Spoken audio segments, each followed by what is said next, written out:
What's up, guys? Kevin from Kevin Music Career, back at it again today. We're going to be reviewing a new album by a band called Wigwam, and the album's called Never Say Die. The background music here is obviously Kill or Be Killed, which it was going to be Kilimanjaro from the album, but obviously it got copyright claimed. Thanks, Wigwam. Not even that big of a band anyways anymore. You were, but you're not even that popular anymore. This song, actually my favorite song on the whole album, 700 views on YouTube, so you're not that big anymore, but whatever.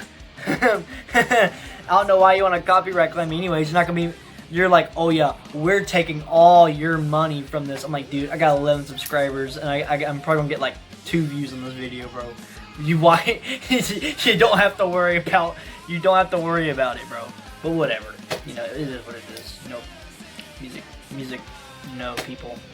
Anyways, today we're gonna be reviewing the album. Pretty good album. It was very energetic. Very good party music. Like it's kind of like an AC/DC feeling kind of thing, except the vocals are better. Let's be honest, the vocals are better. Actually, way better on this album. But yeah, I mean, it was very energetic. Again, this is like better vocal and better sounding, more melodic AC/DC, pretty much. But yeah, great party music, very energetic, very, cool and badass sounding. The guitar parts are badass,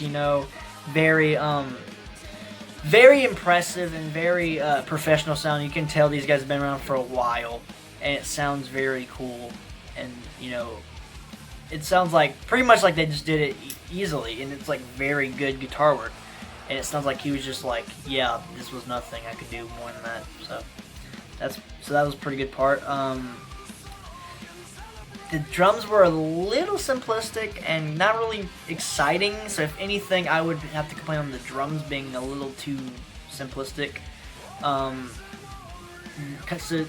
of like, again, AC/DC. Like, if I was doing an AC/DC album right now, reviewing that, obviously I'd probably say the same thing, because a lot of AC/DC songs, their drums not that good. Actually, the drums are more simplistic than drums on this album, so but that's not really a big concern. That's not a big problem with it.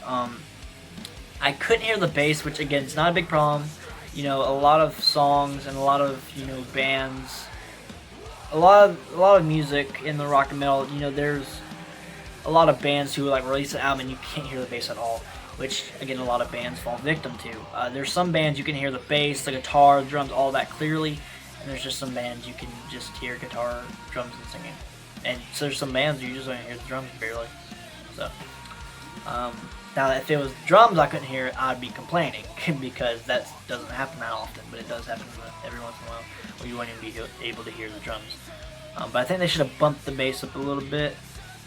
Except one song. There was one song I heard the bass on, I was like, oh, there you are, and then it went away in like 5 seconds. I was like, oh, okay.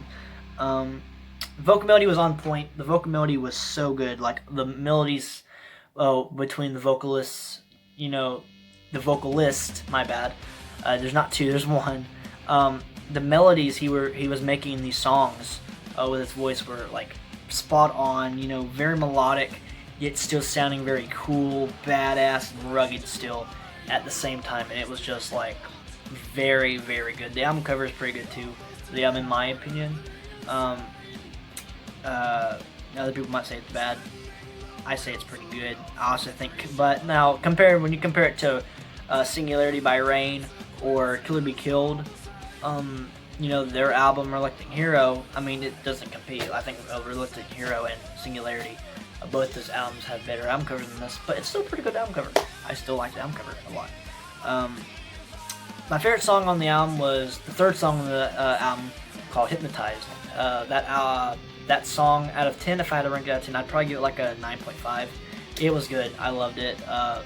Again, one of those songs very melodic at the beginning and got very badass, and shit like that. So I know I'm cussing in this video more than all the other ones. I don't care, as you can tell. My least favorite was the intro. Obviously, it's an intro. It's not even like really a song. It's just introducing you to the album. So obviously it's gonna be my least favorite. That was like the only thing on the album I didn't like pretty much, like when it turns to like songs, but again, it's not even really a song. So in terms of actual like songs where they're actually like trying to make music instead of like introducing the album, they're actually in the music now. My least favorite was My Kaleidoscope Arc. It was okay. It was okay. I give it, if I had to give it out of 10, I'd give it like a 7 out of 10. On the dot, you know, it was alright. It was alright. It wasn't bad.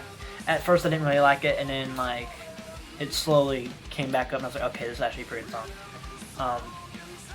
So yeah, yeah, overall I have to give this album about I'm gonna give it 8.25 out of 10. Which it was pretty good. It was really good. I liked it a lot. You know, I liked it more than I thought I would. Being honest with you, I thought I would like it because I heard glam metal. It's a glam metal band. I was like, ooh, because I've never heard glam metal. I've heard glam rock and stuff like that, like Queen and stuff like that. But you know, obviously, I know what glam metal is, and I've heard glam metal, but I've heard very little of it until this, and I was like, and the glam metal I did hear, I didn't really care for it. But then I heard it, and I was like, oh, this is actually really good. So I actually like this a lot. Yeah, I guess that's the end. If you like this video, like, subscribe, comment, hit the little notification bell if you're new to get notified of all my videos, and I guess I'll see you guys in the next one.